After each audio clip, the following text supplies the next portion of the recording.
ইন্তিকালের সময়, মৃত্যুর সময় যারা বাতিল ফেরকার মধ্যে আছে তারা আমার নবীর সাথে মৃত্যু শব্দ ব্যবহার করে না।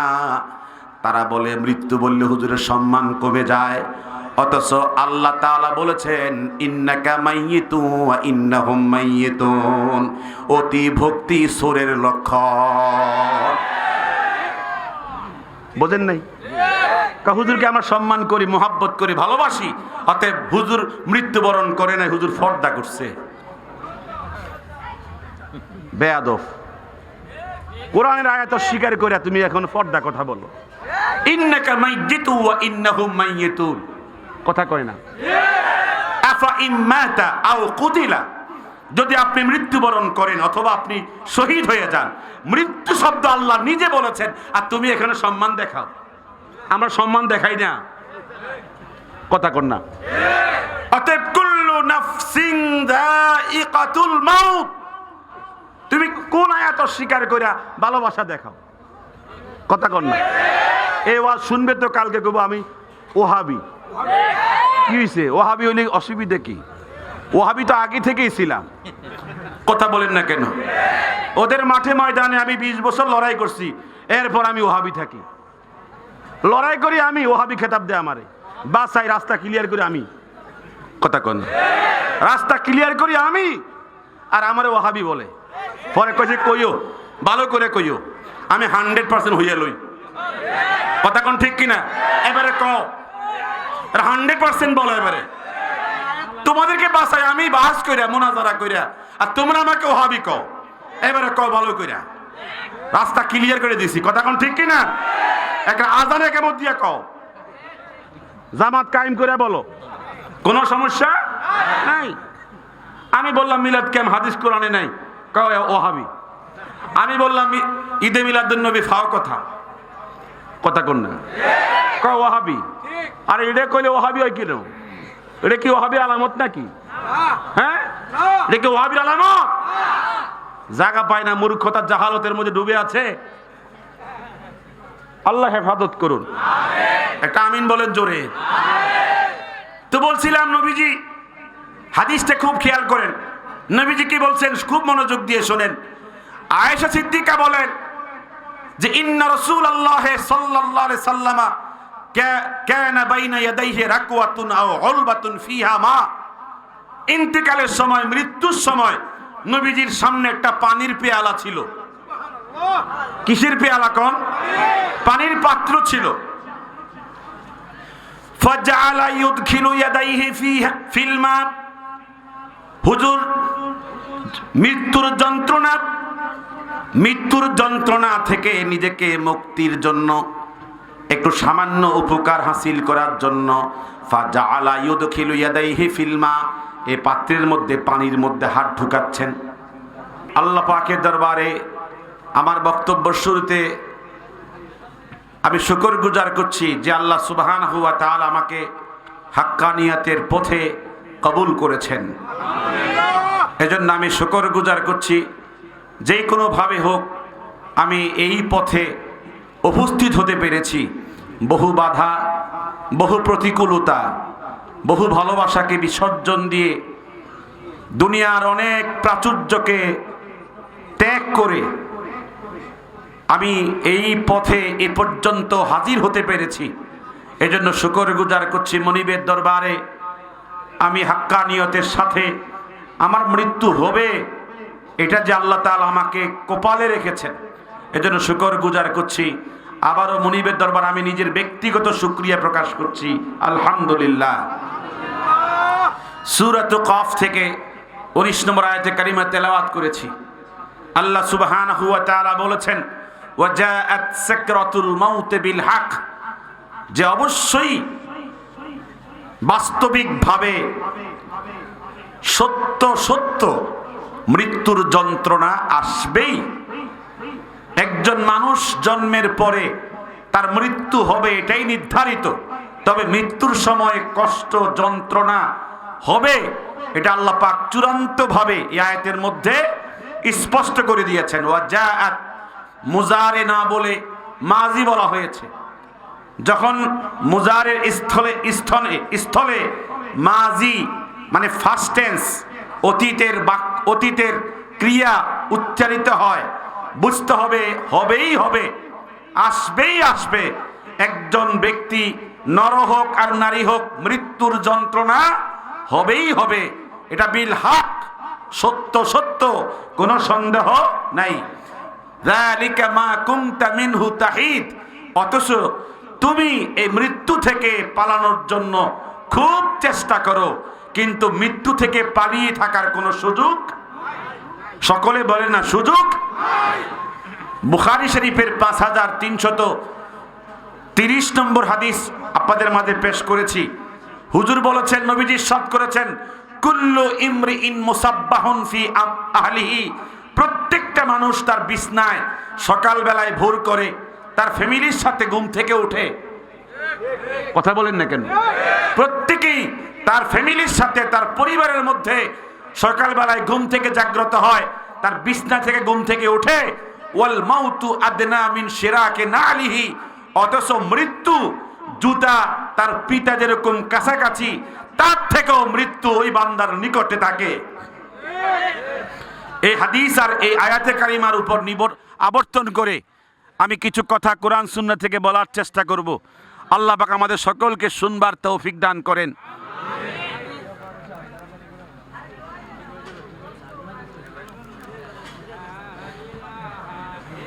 শুনেন, কারেন্ট চলে গেলে জিকির করে অনেকে, এটা জিকিরে তো বিপদে পড়ছে না? কথা বুঝছেন? কারেন্ট চলে গেলে অথবা ডিস্টার্ব করলে জিকির করে, এটা কোন ধরনের জিকির? জিকির করে জিকির চালায় দেয়, এটা এক ধরনের জিকিরের সাথে কোনো রকম কি হয়, আমার কাছে একটু দৃষ্টিকটি মনে হয়। তারপরও প্রত্যেকের জিম্মাদারিতে জিকির করলে অসুবিধা নাই, যেন ডিস্টার্ব না হয়। হাদিসটা বলছিলাম সহিহ বুখারীর 5330 নম্বর হাদিস। আরেকখানে হাদিস শরীফ শুনেন, নবীজি বলেছেন, ইবনু মাজার 4619 নম্বর হাদিস, নবীজি বলেছেন, ইয়া ইখওয়ানি, ও আমার উম্মতেরা, লি মিসলি হাযা ফাআইদ্দু, তোমরা এই মৃত্যুর জন্য, এই কবরের জন্য পরিপূর্ণ প্রস্তুত হও, পরিপূর্ণ প্রস্তুত হও। এই বিশাল বড় মাহফিলে যদি আজকে বলা হয় আপনি 1 ঘন্টা পরে মারা যাবেন, আপনি কি পরিপূর্ণ প্রস্তুতি নিয়েছেন? কয়জন হাত তুলতে পারবেন? কয়জন হাত তুলতে পারবেন? নবীজি বলেছেন, ইয়া ইখওয়ানি, আমার উম্মতেরা, লিমিসলি হাযা, এই কবরের জন্য, এই মৃত্যুর জন্য, ফাআইদ্দু, পুরোপুরি প্রস্তুতি গ্রহণ করো। আসলে মূলত আমরা মনে করি আমি 2-5 বছর বাঁচবো আর একটু পরে প্রস্তুতি নিব, কিন্তু মৃত্যু যে আমার জুতার পিতা যেরকম নিকটে থাকে এটা আমার তো জানা থাকে না।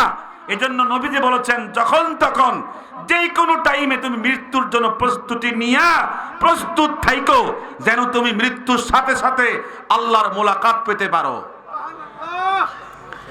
শুআবুল ঈমান 5 লক্ষ হাদিসের হাফেজ ইমাম বাইহাকি, তিনি শুআবুল ঈমানের 9136 নম্বর হাদিসে বর্ণনা করেছেন, নবীজি ইরশাদ করেছেন, তুহফাতুল মুমিনে আল মাউতু, একজন মুমিনের চূড়ান্ত সফলতা হলো, চূড়ান্ত উপহার, চূড়ান্ত হাদিয়া হলো মৃত্যু। নবীজি এখানে উম্মতকে শুভ সংবাদ দিয়েছেন, মৃত্যু নিয়ে ভয় পাইও না, মৃত্যু নিয়ে ভয়ঙ্কর জিনিস নিয়ে মাথায় টেনশন করো না। তোমার ইমানদারের জন্য আল্লাহর দেওয়া সবচেয়ে বড় হাদিয়া, সবচেয়ে বড় নিয়ামত, সবচেয়ে বড় তোহফা, এটা হলো মৃত্যু। কথা বলেন না কেন? তাহলে মৃত্যু থেকে যে একটা ভয় ছিল, এই হাদিস থেকে উঠাই দিয়েছেন নবীজি। আপনি মৃত্যু নিয়ে ভয় পাওয়ার কিছু নাই, মৃত্যু তো হবেই, তবে মৃত্যু একজন ইমানদারের জন্য সবচেয়ে বড় উপহার। মোল্লা আলী কারি হাদিসের ব্যাখ্যায় লিখেছেন, মিরকাতুল মাফাতিহের 6ষ্ঠ খণ্ডে লিখেছেন, লিআন্নাহু ওয়াসিলাতুস সাআদাতিল আবাদিয়্যাতি ওয়া যারিয়াতুল উসুলে ইলা মাহদারিল কুদসে ওয়া মাহফালিল ইনসে। ইমাম মোল্লা আলী কারি বলেছেন, এই মৃত্যু একটা সেতু, একটা ব্রিজ, এপার থেকে ওপারে চলে গেলে লোকটা আল্লাহর জন্য, আল্লাহর জান্নাতে, আল্লাহর সন্তুষ্টি জান্নাতে প্রবেশ করতে পারে। কথা বলেন ঠিক কিনা?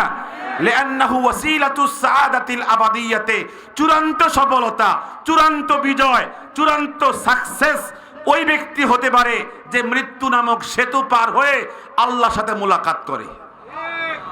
ওয়া জারিয়াতুল ওসুলে, এবং আল্লাহ ইলা মাহাদারিল কুদসে, আল্লাহর সামনে হাজির হওয়ার জন্য এটা হলো জারিয়া, এটা হলো ওসিলা।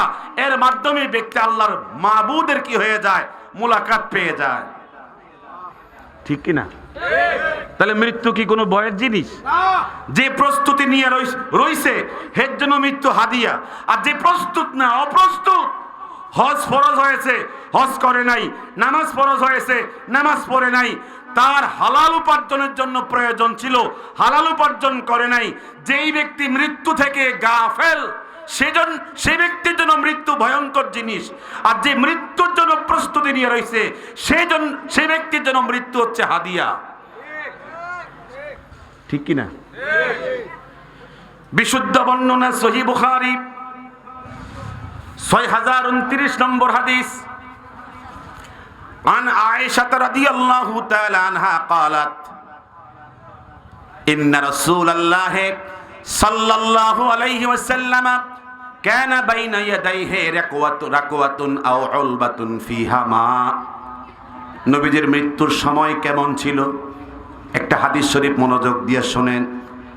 নবীজির প্রিয়তমা স্ত্রী আমাদের মা আয়েশা সিদ্দিকা রাদিয়াল্লাহু তাআলা আনহা বলেন, ইন্না রাসূলুল্লাহি সাল্লাল্লাহু আলাইহি ওয়াসাল্লাম, হুজুর যখন ইন্তিকালের সময়, মৃত্যুর সময়, যারা বাতিল ফেরকার মধ্যে আছে তারা আমার নবীর সাথে মৃত্যু শব্দ ব্যবহার করে না। তারা বলে মৃত্যু বললে হুজুরের সম্মান কমে যায়, অথচ আল্লাহ তাআলা বলেছেন ইন্নাকা মাইয়িতুন ওয়া ইন্নাহুম মাইয়িতুন, অতি ভক্তি সুরের লক্ষণ। বোঝেন নাই? হুজুরকে আমরা সম্মান করি, মোহাব্বত করি, ভালোবাসি, অতএব হুজুর মৃত্যুবরণ করে নাই, হুজুর পর্দা করছে। বেয়াদব। কোরআনের আয়াত স্বীকার করে তুমি এখন পর্দা কথা বলো। ইন্নাকা মাইয়িতুন ওয়া ইন্নাহুম মাইয়িতুন, কথা কয় না? আফা ইম্মাতা আও কুতিলা, যদি আপনি মৃত্যুবরণ করেন অথবা আপনি শহীদ হয়ে যান, মৃত্যু শব্দ আল্লাহ নিজে বলেছেন, আর তুমি এখানে সম্মান দেখাও। আমরা সম্মান দেখাই না, কথা কর না? অতএব কুল্লু নাফসিন যায়িকাতুল মাউত, তুমি কোন আয়াত স্বীকার কইরা ভালোবাসা দেখাও, কথা কর না? এই ওয়াজ শুনবে তো কালকে কইবো আমি ওহাবি। কি হইছে? ওহাবি হইলে অসুবিধা কি? ওহাবি তো আগে থেকেই ছিলাম, কথা বলেন না কেন? ওদের মাঠে ময়দানে আমি 20 বছর লড়াই করছি, এরপর আমি ওহাবি থাকি, লড়াই করি আমি, ওহাবি খেতাব দেয় আমারে, বাসাই রাস্তা ক্লিয়ার করি আমি, কথা কন? রাস্তা ক্লিয়ার করি আমি, আর আমারে ওহাবি বলে। পরে কইছে কইও, ভালো করে কইও, আমি 100% হইয়া লই, কথা কন ঠিক কিনা? এবারে কও 100% বলো। এবারে তোমাদেরকে বাসায় আমি বাস কইরা মুনাজারা কইরা, আর তোমরা আমাকে ওহাবি কও। এবারে কও ভালো কইরা, রাস্তা ক্লিয়ার করে দিছি, কথা কোন ঠিক কি না? একটা আজানে কেমন দিয়া কও, জামাত কায়েম করে বলো, কোনো সমস্যা নাই। আমি বললাম মিলাদ কেম হাদিস কোরআনে নাই, কও ওহাবি। আমি বললাম ঈদে মিলাদুন নবী ফাও কথা, কথা কোন না? কও ওহাবি। আর এটা কইলে ওহাবি হয় কেন? এটা কি ওহাবি আলামত নাকি? হ্যাঁ, এটা কি ওহাবির আলামত? জায়গা পায় না, মূর্খতার জাহালতের মধ্যে ডুবে আছে। আল্লাহ হেফাজত করুন। একটা আমিন বলেন জোরে। তো বলছিলাম নবীজি হাদিসটা খুব খেয়াল করেন, নবীজি কি বলছেন খুব মনোযোগ দিয়ে শোনেন। আয়েশা সিদ্দিকা বলেন যে ইন্না রাসূলুল্লাহ সাল্লাল্লাহু আলাইহি সাল্লাম কানা বাইনা ইয়াদাইহি রাকওয়াতুন আও উলবাতুন ফিহা মা। ইন্তিকালের সময়, মৃত্যুর সময় নবীজির সামনে একটা পানির পেয়ালা ছিল। কিসের পেয়ালা কোন? পানির পাত্র ছিল। ফাজআলা ইউদখিলু ইয়াদাইহি ফিল মা। হুজুর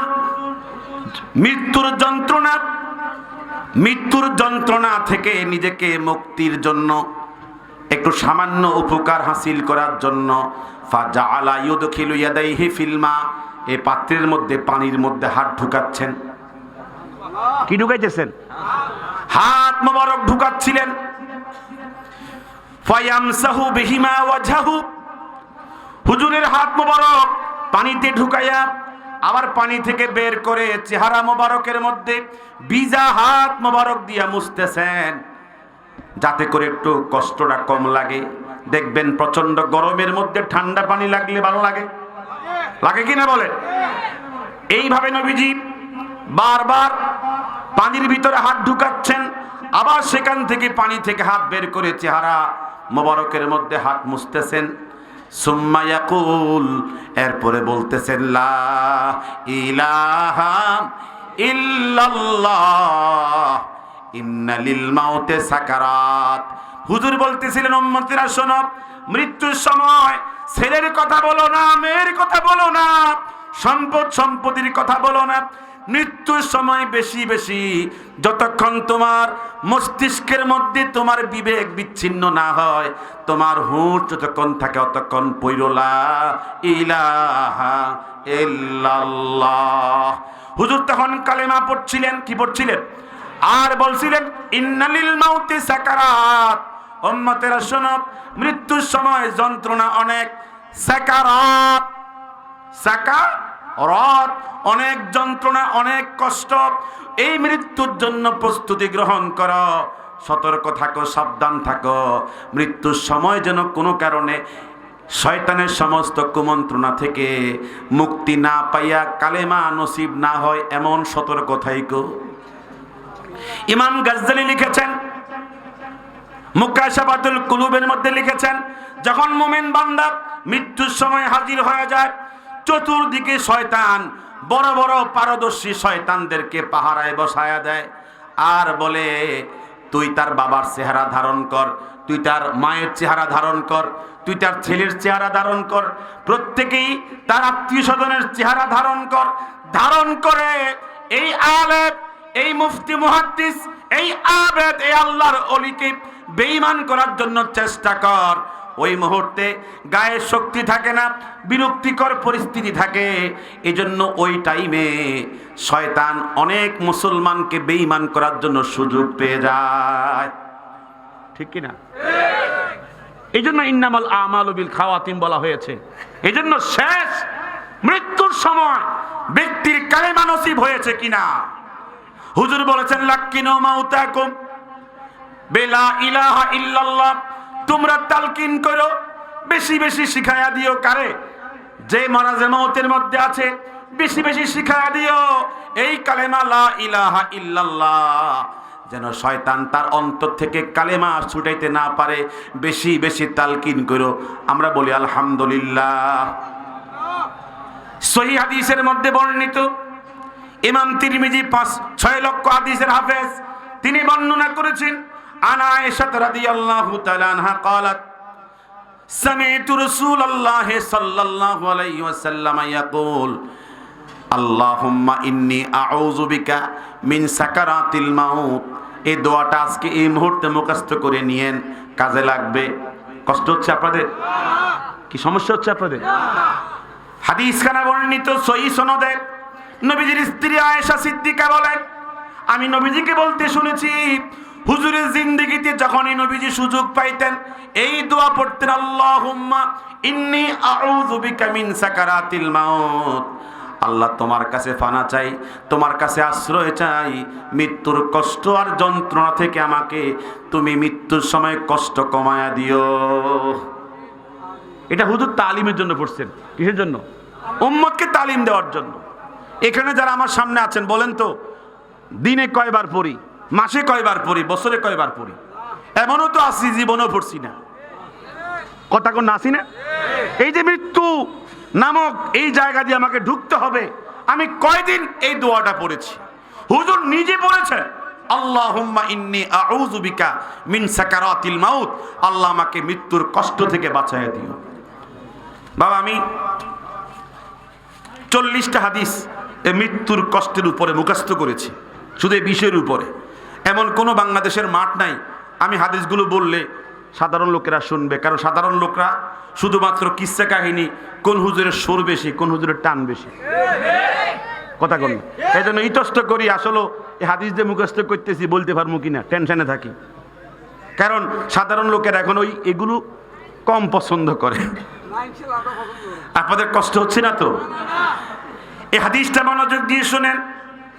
সহিহ বুখারীর 5650 নম্বর হাদিস। عن عبد الله ابن مسعود رضي الله تعالى عنه قال নবীজির খাদেম আব্দুল্লাহ ইবনে মাসউদ রাদিয়াল্লাহু তাআলা আনহু বলেন, রাইসুল ফুকাহা, সর্বশ্রেষ্ঠ উম্মতে মুহাম্মাদীর শ্রেষ্ঠ মুফতি, উনি বলেন, দাখালতু রাসূলুল্লাহি সাল্লাল্লাহু আলাইহি ওয়াসাল্লাম ওয়া হুয়া ফি মারাদিহি, আমি হুজুরের কাছে আসলাম এমন অবস্থায়, হুজুর তখন মৃত্যুর সময়। কিসের সময়? মৃত্যুর সময়, চূড়ান্ত মৃত্যুর মুহূর্তে আমি আসলাম। ওয়া হুয়া ইউআকু ওয়াকান শাদীদা, নবীজির গায়ে প্রচন্ড জ্বর, শরীর থরথর করে কাঁপতেছে। ওয়া হুয়া ইউআকু ওয়াকান শাদীদা, প্রচন্ড জ্বর, প্রচন্ড শরীর উত্তাপ। ফাকুলতু ইয়া রাসূলুল্লাহ ইন্নাকা লা তুআকু ওয়াকান শাদীদা, হুজুর আপনি এমন একটা অবস্থার মধ্যে আছেন, আপনি প্রচন্ড অসুস্থ, আপনার গায়ে প্রচন্ড জ্বর, আপনার শরীর জ্বরের প্রচন্ডতায় কাঁপতেছে। হুজুর তখন মুস্কি হাসলেন আর বললেন, ও আমার সাহাবী আব্দুল্লাহ ইবনে মাসউদ, এটা মৃত্যুর যন্ত্রণা, কথা কন না। নবীজির মৃত্যুর কষ্টে প্রচন্ড জ্বরে ঘামায়ে পড়ছে, আর আমি একজন সাধারণ ইমানদার, আমার কি অবস্থা হবে? তখন আব্দুল্লাহ বলতেছি, ইয়া রাসূলুল্লাহ ইন্না লাকা লা আজরাইন, আমার মনে মনে এই খেয়াল, আল্লাহ তাআলা আপনাকে এই সবরের জন্য দুই ধরনের পুরস্কার দিবেন। হুজুর মুস্কি হেসে বললেন, আজাল, হ্যাঁ দিবেন, কোনো সমস্যা নাই, দিবেন, কিন্তু মৃত্যুর কষ্ট আছে নাকি নাই? বলেন নাকি আছে না নাই? ইমাম নাসাই সুনান গ্রন্থের মধ্যে হাদিস বর্ণনা করেছেন সহিহ সনদ। আন উবাইদুল্লাহ ইবনে আব্দুল্লাহ ইবনে উতবা, নবীজির একজন বিশিষ্ট সাহাবী উবাইদুল্লাহ ইবনে আব্দুল্লাহ ইবনে উতবা বলেন, দাখালতু আলা আয়েশাতা, আমি নবীজির স্ত্রীর কাছে প্রবেশ করলাম। ফাকুলতু লাহা, তাকে বললাম, আলা তুহাদ্দিসিনি আন মারাদে রাসূলিল্লাহ সাল্লাল্লাহু আলাইহি ওয়াসাল্লাম, বলেন না আলহামদুলিল্লাহ। উবাইদুল্লাহ বলতেছি, হে আমাদের মা, নবীজির স্ত্রী, আপনার উরু মুবারকের সামনে, আপনার কোলের উপরে নবীজি ইন্তেকাল করেছেন, আমি জানি। এখন আপনি আমাকে শুনায়া দেন, হুজুর যখন ইন্তেকাল করেছিল ওই টাইমে হুজুর কি করেছিল, কি কষ্ট পেয়েছিল, আপনি একটু আমাকে শুনায়া দেন। তখন নবীজির স্ত্রী বলেন, তাহলে শোনো, লাম্মা সাকুলেন নবী সাল্লাল্লাহু আলাইহি ওয়াসাল্লাম, হুজুর যখন মৃত্যুর কষ্টে অত্যন্ত কষ্ট পাচ্ছিলেন, ফাকাল, হুজুর আমাকে বলেন, ইয়া আয়েশা, ও আয়েশা, আসাল্লান নাস, আমার সাহাবীরা কি ঈশান নামাজ পড়েছে? মৃত্যুর যন্ত্রণার মধ্যে নবীজি কষ্টের মধ্যে নিমজ্জিত, এই টাইমে নবীজি বলছেন, ইয়া আয়েশা, ও আমার স্ত্রী আয়েশা, আসাল্লান নাস, আমার সাহাবীরা কি ঈশান নামাজ পড়েছে? তখন আমি বললাম, কুলনা ইয়া রাসূলুল্লাহ, হে আমাদের নবীজি, লা, ওরা তো নামাজ পড়ে নাই, হুম ইয়ান্তাজিরুনাকা, ওরা আপনার জন্য অপেক্ষা করতেছে, আপনার জন্য অপেক্ষা করতেছে, আর তারা আপনার জন্য কাঁদতেছে, মনে হয় আপনার থেকে তারা জামাতে নামাজ পড়া থেকে বঞ্চিত হয়ে যাচ্ছে। এই বক্তব্য শুনবার পরে হুজুর বললেন, দাউলি মা আনফিল মিখদাব, তোমরা অজুর পাত্রের মধ্যে অজুর পানি প্রস্তুত করে নাও। ফাগতাসালাত, হুজুর অজু করলেন। সুম্মা যাহাবা লিয়ানুআ, হুজুর উঠে দাঁড়ানোর জন্য, জামাতে রওনা দেওয়ার জন্য চেষ্টা করলেন, কিন্তু চেষ্টা করতে গিয়া কয়েকজনের কাঁধে ভর দিয়া, অনেক চেষ্টা করে গিয়া হুজুর যখন শক্তি দিয়া যখন চেষ্টা করতেছিলেন, এই কষ্টের কারণে ফাউগুমিয়া আলাইহে, হুজুর বেহুশ হয়ে জমিনে পড়ে গেলেন। বোঝেন হাদিসটা? বুঝতেছে? হুজুর বেহুশ হয়ে জমিনে পড়ে গেছে। বেহুশ হয়ে যাওয়ার পরে নবীজি বেহুশ অবস্থায় রয়ে গেলেন। সুম্মা আফাকা, সুম্মা মানে এখানে অনেক পরে, সুম্মা মানে কি অনেকক্ষণ পরে। আফাকা হুজুরের হুঁশ ফিরে আসলো। হুঁশ যখন ফিরে আসছে, হুজুর স্ত্রীর কথা বলেন নাই, সংসারে কি আছে বলেন নাই, কথা কর, তার ফ্যামিলিতে কি খাবার আছে না নাই এটাও বলেন নাই, তার সম্পদ কি আছে এটাও বলেন নাই। হুজুর আবার বললেন, ইয়া আয়েশা, ও আমার আয়েশা, আসাল্লান নাস, আমার সাহাবীরা কি ঈশার নামাজ পড়েছেন? আয়েশা তখন বলেন, কুলনা ইয়া রাসূলুল্লাহ, ওরা তো নামাজ পড়ে নাই। হুজুর তখন বললেন, তারা কি করতেছে? আয়েশা বলেন, হুম ইয়ান্তাজিরুনাকা, তারা অপেক্ষা করতেছে। কি করতেছে? আপনারা ঘুমাইতেছেন? কি করতেছে বলেন? অপেক্ষা করতেছে। হুজুর তখন বললেন, দাউলি মা আনফিল মিখদাব, ওজুর পাত্রে আমার জন্য পানি প্রস্তুত করো। ফাগতাসালা, হুজুর ওযু করলেন। সুম্মা যাহাবা লিয়ানুআ, আবার দাঁড়ানোর চেষ্টা করলেন, একটু উপরের দিকে উঠার চেষ্টা করলেন। ফাউগমি আলাই, হুজুর বেহুশ হয়ে পড়ে গেলেন, যেতে পারলেন না জামাতে। অনেকক্ষণ চলে গেছে, আধা ঘন্টা, 40 মিনিট বা 1 ঘন্টা। অনেকক্ষণ পরে সুম্মা আফাকা, হুঁশ ফিরে আসলেন। হুঁশ ফিরে আসার পরে হুজুর বললেন, ইয়া আয়েশা, আসাল্লান নাস, আমার সাহাবীরা কি নামাজ পড়েছে? একজন কাস্টমার আসছে দোকানে, 50 টাকার বালতি কিনবো। হেমিয়া কয়, ঠিক আছে আসেন আসেন। জামাত শুরু হয়ে গেছে, খবর নাই। একজন স্কলার বাংলাদেশে ছিল, মারা গেছে, ডক্টর আব্দুল্লাহ জাহাঙ্গীর, নাব্বারাল্লাহু মারকাদাহু ওয়া জাআলাল জান্নাতা মাসওয়াহু। আমি তাকে ব্যক্তিগতভাবে চিনি। অনেক বড় পণ্ডিত ছিলেন, আলেম ছিলেন, হাদিসের বড় বিশারদ ছিলেন। তার হাদিসের পাণ্ডিত্য আমাকে মুগ্ধ করে ফেলেছে। অনেক বড় মাহের, তিনি হাদিস বিশ্লেষক ছিলেন। তার জানাজায় যখন গিয়েছিলাম, আমি জানাজায় যাওয়ার পরে বুঝতে পেরেছি আল্লাহ পাক তাকে কি পর্যায়ে কবুল করেছেন। তার কিতাব পড়তে গিয়ে দেখেছি তিনি এক জায়গায় লিখেছেন, বাংলাদেশে 100 জন মুসলমানের মধ্যে 3 জন 5 ওয়াক্ত নামাজ পড়ে। কয়জন? এই কথাটা আমার অন্তরে খুব কষ্ট দিছে। যদি বুঝতাম যে বাংলাদেশে 100 জন মুসলমানের মধ্যে 97 জন জামাতে নামাজ পড়ে, আর 3 জন হয়তো বা পারে না, তাও মন্ডারে বুঝাইতাম। লক্ষ লক্ষ মাদ্রাসা, লক্ষ লক্ষ মসজিদ, লক্ষ লক্ষ মাহফিল, লক্ষ লক্ষ আলেম ওলামা, লক্ষ লক্ষ খতিব, ইমাম। আমি এই জন্য বলি, প্রায় সময় বলি, যদি ফখরে বাঙ্গাল রহমতুল্লাহ আলাইহির এই মাদ্রাসার এই মাঠে 365 দিন, বছরে কত দিন? 365 দিন, যে শুধুমাত্র সারা দেশের সমস্ত ওলামায়ে কেরাম সারা দেশে কোথাও মাহফিল করবে না, এই 1 বছর পুরা প্রতিদিন 10 জন কি করবে? ফজর থেকে মাগরিব, মাগরিব থেকে ফজর, 24 ঘন্টা বয়ান করবে। সারা দেশে কোনো মাহফিল হবে না। 365 দিনে এখানে শুধু কি হবে? বয়ান হবে। যতই বয়ান করুক, মগর মসজিদের মুসল্লি বাড়বে না। কারণ কি জানেন? কারণ মুসল্লি আসে মাহফিলের মধ্যে সিদ্ধান্ত নিয়ে, ওয়াজ হবে, মগর আমি পরিবর্তন হব না। আর বক্তাও আসে সিদ্ধান্ত নিয়ে, এমন একটা বয়ান মেরে দিমু যেন ভাইরাল হওয়া যায়, যেন আমাকে সারা দেশ থেকে বয়ানের দাওয়াত দেয়। হুজুরের মতলব এটা, আর শ্রোতার মতলব হচ্ছে বয়ান যতই করুক, ঠাসায়া বয়ান করলেও আমি পরিবর্তন হব না। এই জন্য দেখবেন আপনারা, যে গ্রামে 1000 2000 মানুষ বসবাস করে, 1500 বাদ দিলাম বাচ্চা কাচ্চা মহিলা সহ, আর বাকি 500 থাকে। কথা কন না? 500। এই 500 জন ফজর নামাজে দেখবেন ইমাম আর মুয়াজ্জিন ছাড়া। কথা কন? এই ইমাম আছে কি জন্য? দায়িত্বের জন্য। আর মুয়াজ্জিন কি জন্য? আজানের জন্য। যদি ইমামও না থাকতো আর মুয়াজ্জিন না থাকতো, কত জামাত এই মসজিদে হইতই না। ঠিক নি বলেন বাবা? তিনি বাড়ায় কিছু বলেন নাই। উনি বলেছেন সারা দেশে ঈদের নামাজ পড়ে 70%, 30% নামাজই পড়ে না। হে ঈদের নামাজই পড়ে না। এবারে কোন সারা বছরে 2 রাকাত নামাজ, ঈদেও পড়ে না। সপ্তাহে জুমার নামাজ কয় রাকাত? 2 রাকাত। হে 50 থেকে 60% জুমার নামাজ পড়ে, বাকি 40% নামাজই পড়ে না। জুমাও নাই, ঈদের নামাজও নাই, পাঞ্জেগানাও নাই, এরপরে দাবি করে মুসলমান। আল্লাহ তুমি হেফাজত করো। এটা আমিন বলেন জোরে। কবে নামাজ পড়বে, কোন দিন শুরু করবে? যাই হোক, আমি নবীজির এই হাদিসটা বলতেছি। এইভাবে 4 বার নবীজি বলছেন ওযুর পানি প্রস্তুত করো।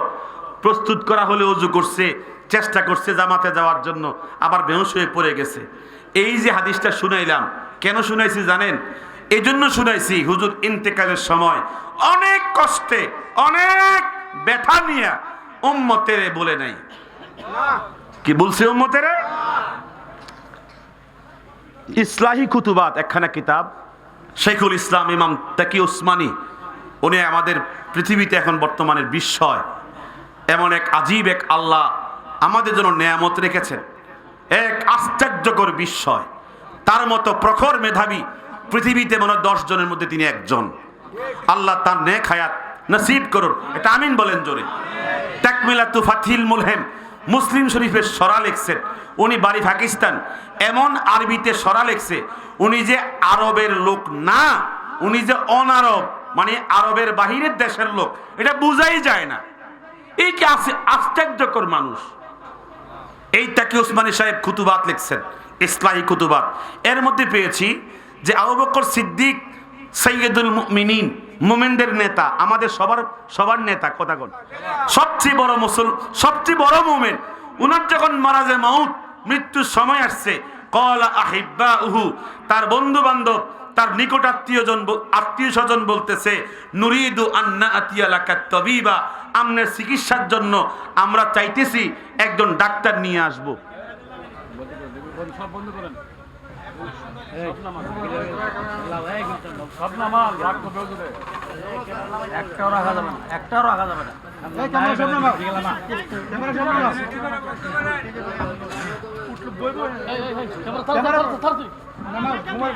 ক্যামেরা